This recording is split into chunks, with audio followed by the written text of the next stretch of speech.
Hey guys, before we get into today's video, did you guys know that I have a second YouTube channel? That's right, I have a second YouTube channel called Tnek FPS. This channel is based on first person, third person, all kinds of different shooter games and stuff like that. Instead of flooding you guys with the shooter goodness and everything over here on Tnek127 Gaming, where you're looking for MMOs and stuff like that, I took all the good old shooter news and I put it on a second channel. So if you're looking for first person, third person, or any type of shooter content, games like Rogue Company, Call of Duty, Battlefield, and stuff like that, be sure to check me out on Tnek FPS. Link to that channel will be in the description below. Your support is appreciated.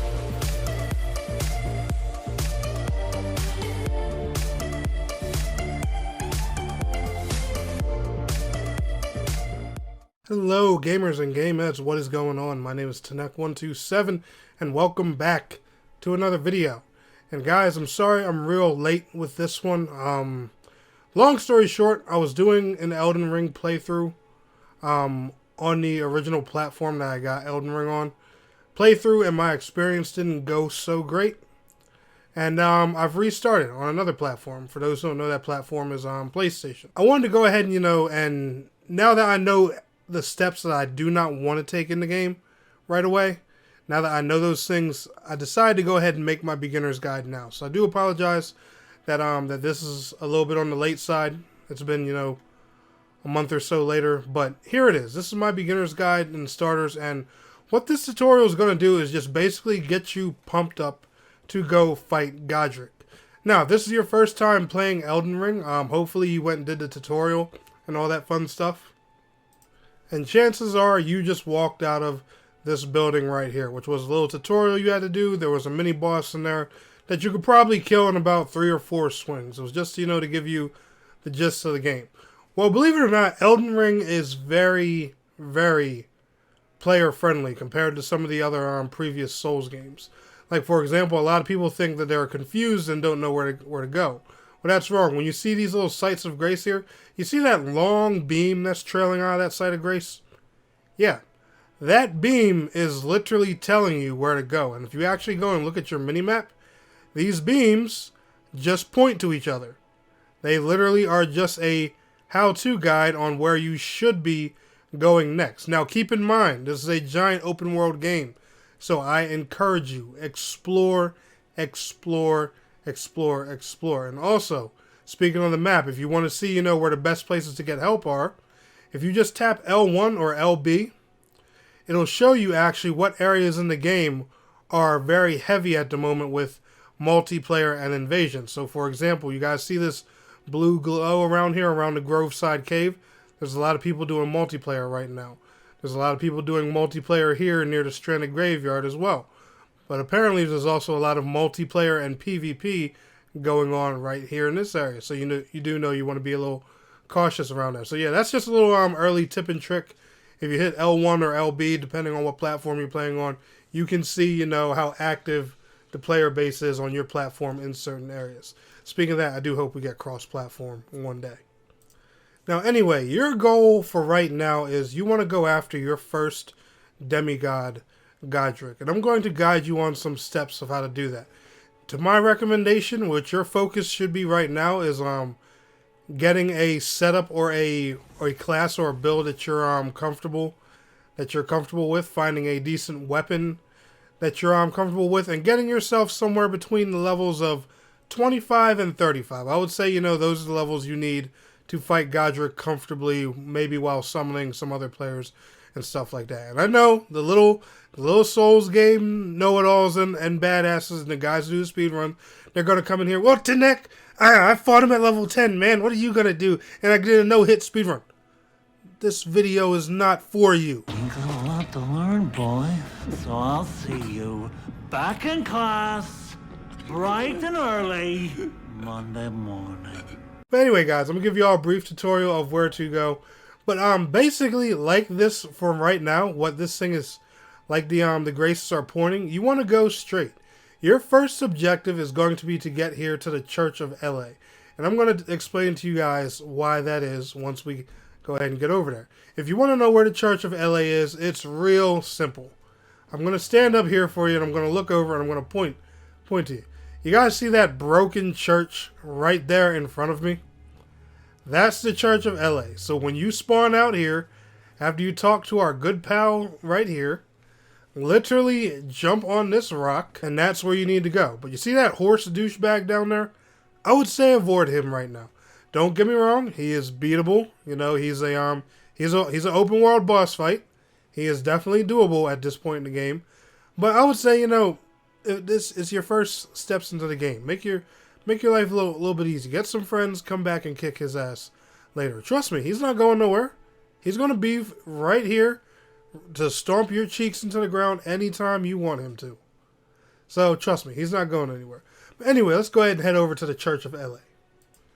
So one thing I did not mention when I was talking a little bit earlier is you're probably noticing as well, if you're just starting a game, your map doesn't quite look like this. It's more so empty. A lot of this stuff here isn't filled out.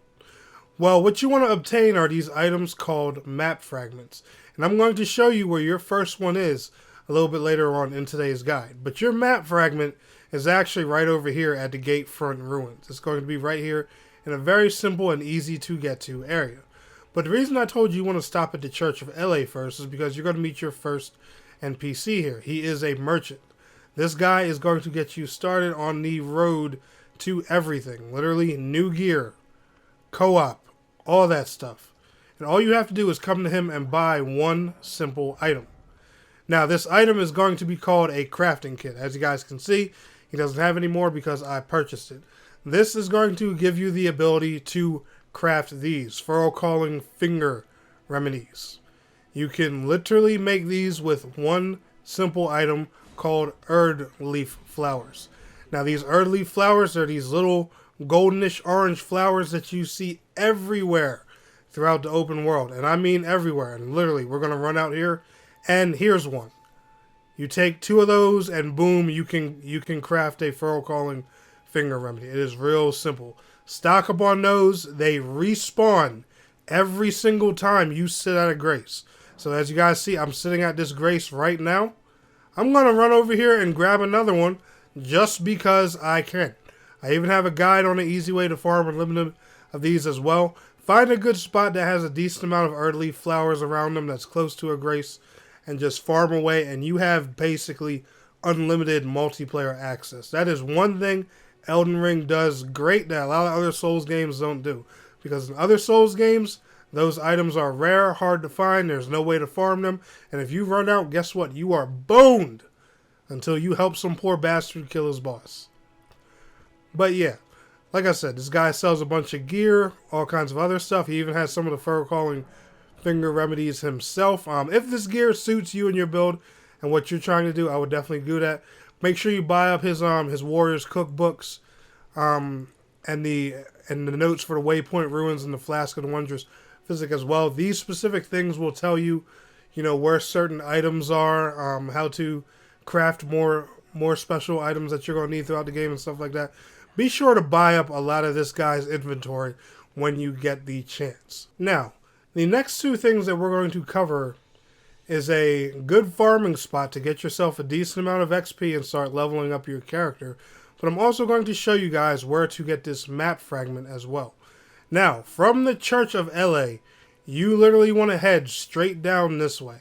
As you're going to see, you're going to just come out here a little bit. And there's going to be some broken fence and a path that just goes straight.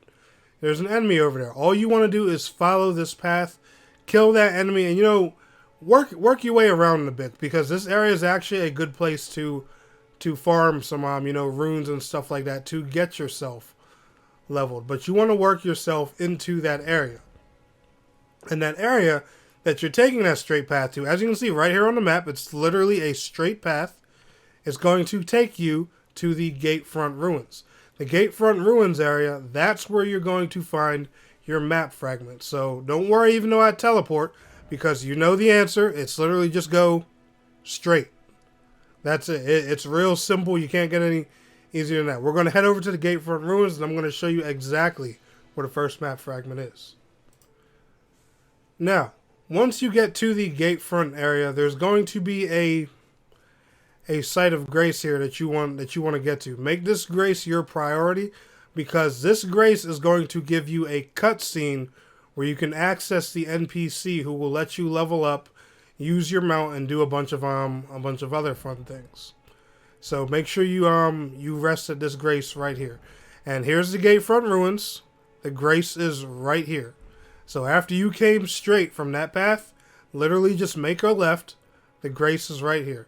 Here's the wagon that's in front of the enemy. There's the enemy over there. You got a few guys patrolling down the way.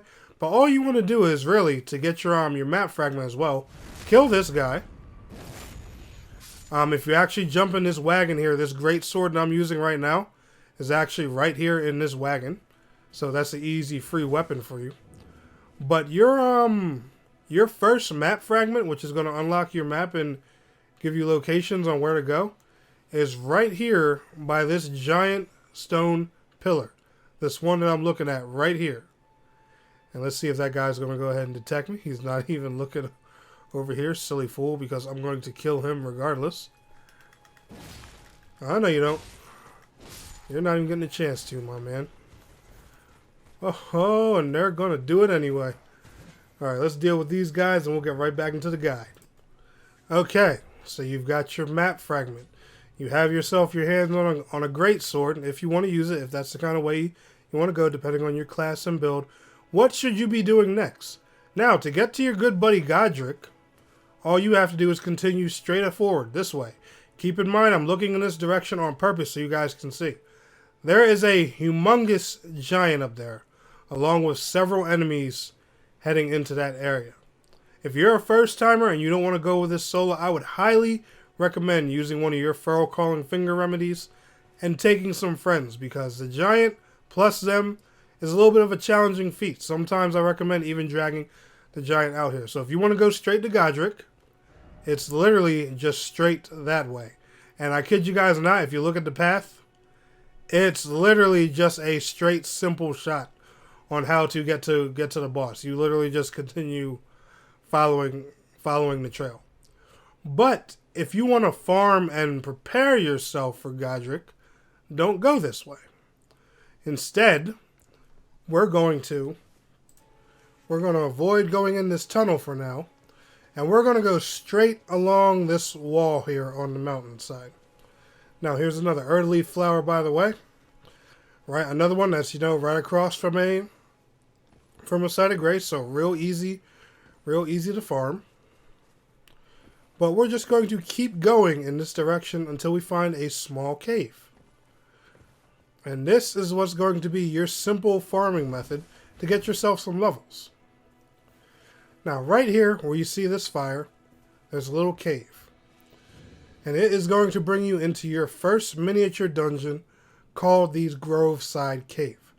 The second you turn on a feral calling figure remedy, well, usually anyway, the second you turn one on, there are plenty of summon signs just chilling all throughout this cave. And of course, the one time I do it on video, they don't show up. Go figure.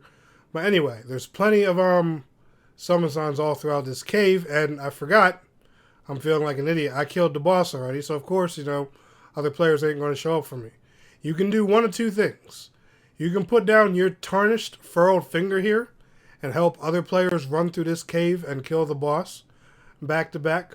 Or you can just, go ahead and kill your boss and move on. I would recommend, just farming this a little bit, getting yourself some easy levels. It's a real simple, short dungeon. You go in, there's a few wolves you fight, a couple items you pick up, you literally turn right, there's a few more wolves, and there's a mini boss down at the end. It's a real easy farm.